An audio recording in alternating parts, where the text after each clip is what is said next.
الحمد للہ رب العالمین والصلاة والسلام علی نبینا ورسولنا محمد وعلی آلہ وصحبہ اجمعین ومن تبعہم بإحسان الی یوم الدین اما بعد۔ مفتی اور مستفتی کے شروط کے بعد علامہ ابن عثیمین رحمہ اللہ نے اجتہاد کے مسئلے کا ذکر کیا ہے، اور اجتہاد کے بعد تقلید کا مسئلہ آئے گا۔ یہ ہم طلباء کے لیے جس طرح سے مفتی اور مستفتی کے احکام اور ان کے شروط کا جاننا ضروری تھا، اس سے کہیں زیادہ ضروری ہے اجتہاد اور تقلید کی بحث کو جاننا، کیونکہ دو نقطۂ نظر پائے جاتے ہیں اجتہاد اور تقلید کے باب میں۔ ایک افراد کا شکار ہے تو دوسرا تفرید کا۔ جب کسی مذہب کے متبعین نے، مثال کے طور پہ ہم لوگوں کے یہاں ہندوستان میں، پاکستان میں، بنگلہ دیش میں وغیرہ، یہاں پہ مذہب حنفی رائج اور سائد تھی کسی زمانے میں، اور آج بھی اکثریت مذہب حنفی کے متبعین کی ہے، یعنی حنفیہ کی ہے۔ جب لوگوں نے حنفی علماء کو دیکھا کہ یہ اپنے امام کے قول کو کبھی مرجوح نہیں قرار دیتے، اپنے امام کے قول کو ہمیشہ راجح ہی قرار دیتے ہیں، خواہ وہ قرآنی آیت کے خلاف ہو، یا خبر متواتر کے خلاف ہو، یا خبر آحاد کے خلاف ہو، یعنی چاہے وہ نصوص شریعت کے موافق ہو یا مخالف، ہر حال میں اپنے امام کے فتویٰ پر عمل کرنا ہے۔ یہ علماء احناف کی طرف سے جب دیکھا گیا، اور پھر دوسرا مسئلہ اسی میں یہ تھا کہ ہم تقلید ہمارے اوپر واجب ہے، ہمارے اندر اجتہاد کی صلاحیت مفقود ہے، ہم اجتہاد نہیں کر سکتے، خواہ وہ کلی طور پہ ہو یا جزئی طور پہ، ہم اجتہاد نہیں کر سکتے تو ہمارے اوپر تقلید واجب ہے۔ اپنے امام کے قول کی مخالف ہم کسی دلیل کو تسلیم نہیں کر سکتے، کیونکہ لازم یہ آئے گا کہ ہم اپنے امام سے زیادہ جانتے ہیں۔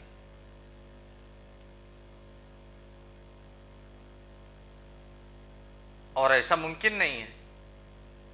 امام ابو حنیفہ رحمہ اللہ، امام ابو یوسف، امام محمد بن الحسن الشیبانی، علامہ جساس، علامہ کرخی، بزدوی، ابو العسر و ابی الیسر، بابرتی، الکمال بن الہمام، امیر بادشاہ وغیرہ جیسے جو علماء ہیں، کیا ان علماء سے ہم لوگ زیادہ جانتے ہیں؟ اگر زیادہ نہیں جانتے ہیں تو پھر ان علماء نے جو فتویٰ دیا ہے اس فتوے پہ عمل کریں۔ جب یہ نظریہ پیدا ہوا تو پھر اس کے بالمقابل ایک دوسرے نظریہ نے اپنا دوسرا نظریہ وجود میں آیا۔ جہاں پہلے نظریے میں صرف تقلید ہی تقلید، کہ کسی عالم کی تقلید کرو، اجتہاد کی گنجائش نہیں ہے، پہلے نظریے نے کیا کیا، ریئیکشن کیا ہوا کہ نہیں، تقلید کی بہت ساری خرابیاں ہیں، تقلید مت کرو، یہاں تک بات ٹھیک تھی، لیکن اجتہاد کرو، اجتہاد کرو۔ جن علماء نے یہ فتویٰ دیا ہوگا کہ تقلید کی بہت ساری خرابیاں ہیں، اجتہاد کیجئے، یقیناً ان علماء کے نزدیک مقصود یہ رہا ہوگا کہ اجتہاد وہ شخص کرے جس کے اندر اجتہاد کی اہلیت پائی جا رہی ہے۔ لیکن اس کو ہم طلبہ اہل حدیث نے اپنے علماء کے اس قول کو بالکل عموم پہ محمول کر لیا۔ اب چاہے وہ اجتہاد کے حمزہ سے ہی واقع نہ ہو، اجتہاد کا معنی اور مطلب ہی نہ جانتا ہو، چاہے وہ جماعت ثالثہ کا طالب علم ہو، جماعت رابعہ، خامسہ، سادسہ، سابعہ، فضیلت کا طالب علم ہو، یا فارغ التحصیل ہو کسی مدرسے سے، وہ مجتہد اپنے آپ کو سمجھنے لگا۔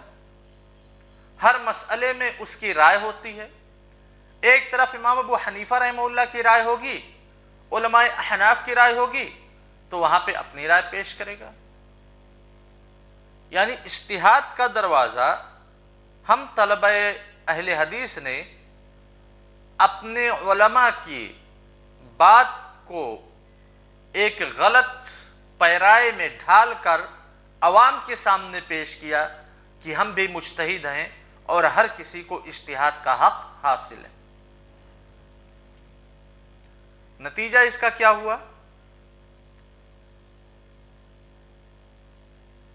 کہ ایک کھیت میں کام کرنے والا بھی آدمی بھی فتویٰ دے رہا ہے، ایک ڈرائیور بھی فتویٰ دے رہا ہے، ایک ڈاکٹر بھی فتویٰ دے رہا ہے، ایک انجینئر بھی فتویٰ دے رہا ہے، ایک پیٹرول پمپ پہ کام کرنے والا آدمی بھی فتویٰ دے رہا ہے، اور تو اور جو فارغ التحصیل ہو گئے کسی مدرسے سے، شہادہ لے لی 7ویں جماعت پڑھ کر کے یا 8ویں جماعت پڑھ کر کے، وہ تو اپنے آپ کو مفتی عام سمجھنے لگے، مرجع الخلائق سمجھنے لگے،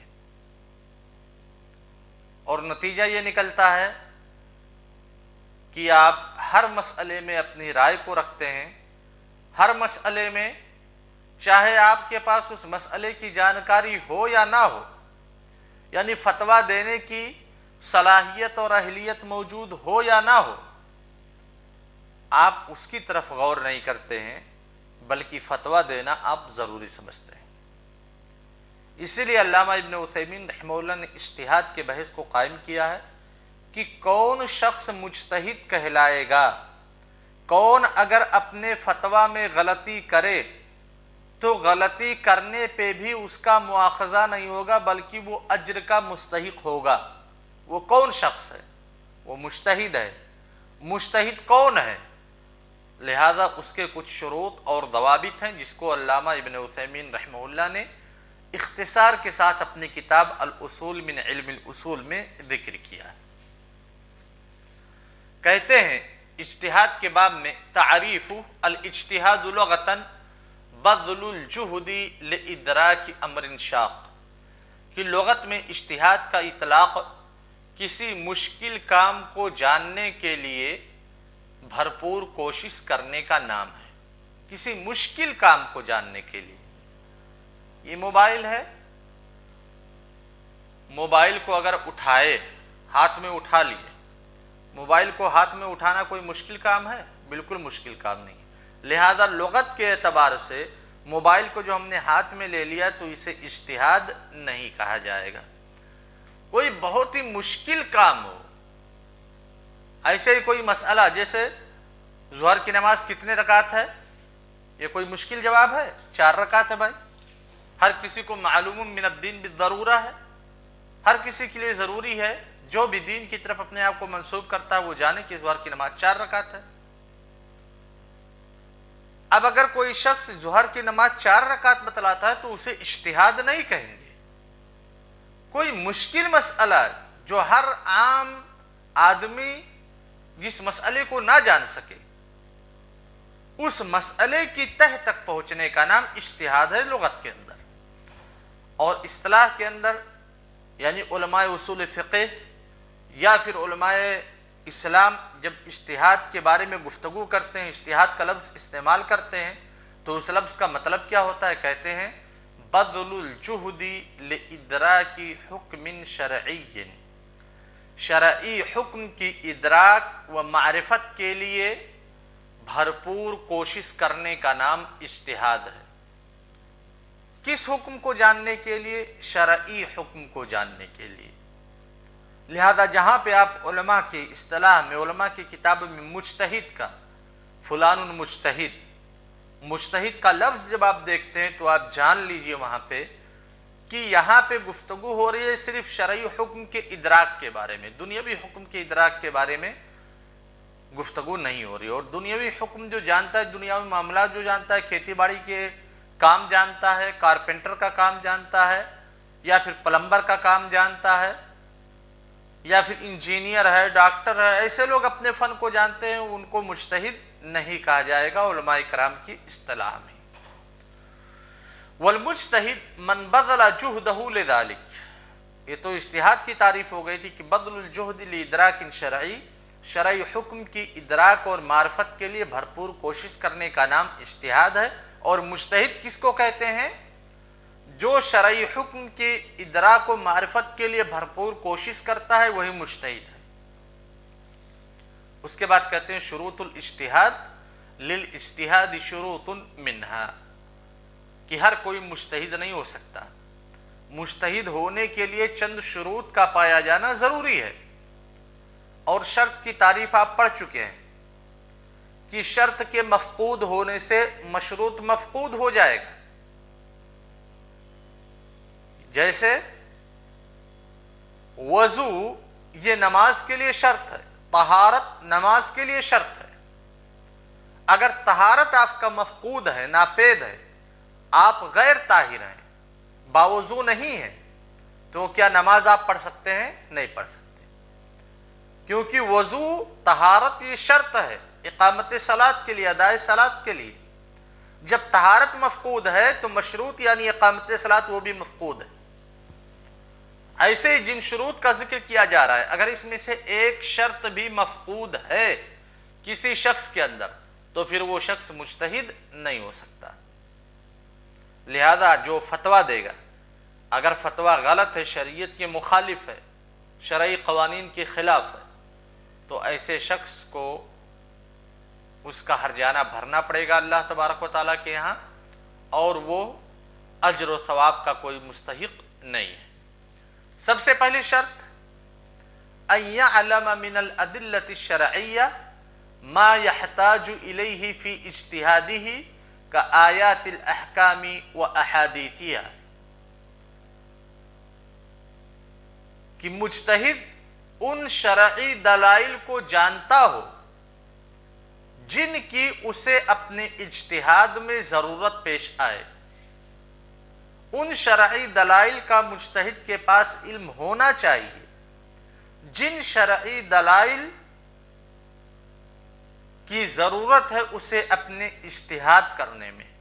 مثال کے طور پہ جو احکام کی آیات ہیں, جو احکام کی احادیث ہیں, ان ادلہ کو وہ جانتا ہو.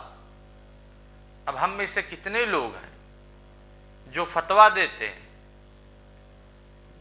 بلا جھجک فتویٰ دیتے ہیں؟ کتنے لوگ ہیں جنہوں نے آیات الاحکام پڑھی ہے؟ کتنے لوگ ہیں جنہوں نے احادیث الاحکام پڑھی ہے؟ احکام کی آیات اور احکام کی احادیث کتنے لوگوں نے پڑھی ہے؟ جانتے بھی نہیں ہوں گے کہ کتنی احکام کی آیات ہیں, پڑھنے کی تو دور کی بات ہے, لیکن اس کے باوجود فتویٰ دیتے ہیں. کیا ہمارے اندر یہ شرط پائی جا رہی ہے؟ کیا ہم ان شرعی دلائل کو بخوبی جانتے ہیں جن شرعی دلائل کی حاجت اور ضرورت پیش آئے گی ہمیں اپنے اجتہاد میں؟ کیا آیات احکام کو ہم جانتے ہیں؟ کیا احادیث احکام کا ہم ادراک رکھتے ہیں؟ نہیں رکھتے ہیں. گویا کہ یہ شرط ہمارے اندر سے مفقود ہے, ہم مجتہد نہیں ہیں.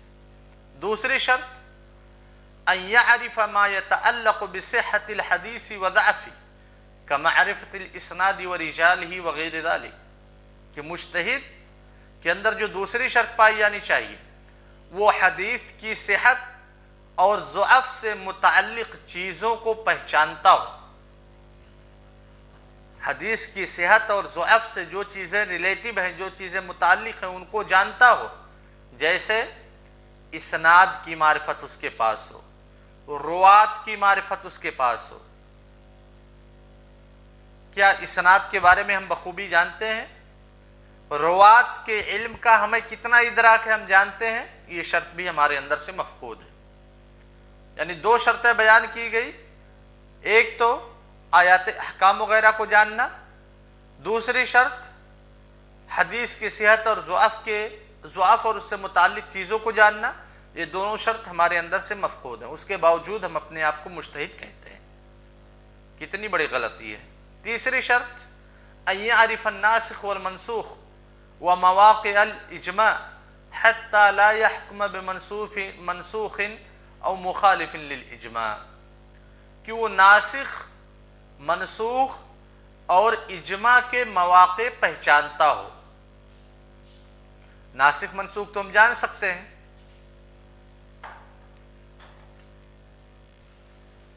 لیکن کیا ہم ان مسائل کو جانتے ہیں جن میں علماء کرام کا اجماع واقع ہوا ہے؟ ہمارے پاس اس کا کوئی علم نہیں ہے۔ اسی لیے آپ دیکھیں گے بعض ایسے مسائل جو مجمع علیہ ہیں، متفق علیہ ہیں، ان مسائل میں بھی ہمارے مفتیان کرام اختلاف کرتے ہیں، کہتے ہیں اس مسئلے میں دو قول ہیں۔ ارے بھائی، مسئلہ جب مجمع علیہ ہے، تمام علماء کا اس پر اتفاق ہے، تو پھر اس میں دو قول کہاں سے آ گیا؟ لیکن کمال یہ ہے کہ اس کے باوجود بھی ہم اپنے آپ کو مفتی تصور کرتے ہیں اور اپنے آپ کو مجتہد تصور کرتے ہیں۔ تو اسی تیسری شرط ہے ناسخ، منسوخ اور مواقع اجماع کی معرفت۔ کیوں یہ ضروری ہے؟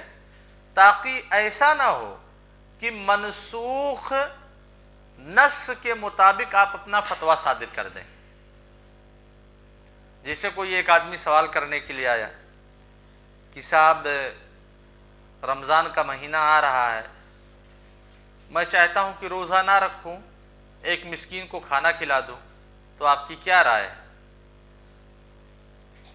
تو آپ دیکھیں قرآن میں، آپ کو یاد ہے وَعَلَى الَّذِينَ يُطِيقُونَهُ فِدْيَةٌ طَعَامُ مِسْكِينٍ، کہ جو لوگ روزہ رکھنے کی طاقت رکھتے ہیں اس کے باوجود روزہ نہیں رکھتے، تو ایک مسکین کو کھانا کھلائیں۔ آپ نے کہا بالکل صحیح ہے، آپ کھانا کھلا سکتے ہیں روزہ نہ رکھ کر کے۔ تو ایک منسوخ آیت پہ آپ فتویٰ دے رہے ہیں، منسوخ آیت کی بنیاد پہ جس کا حکم منسوخ ہے۔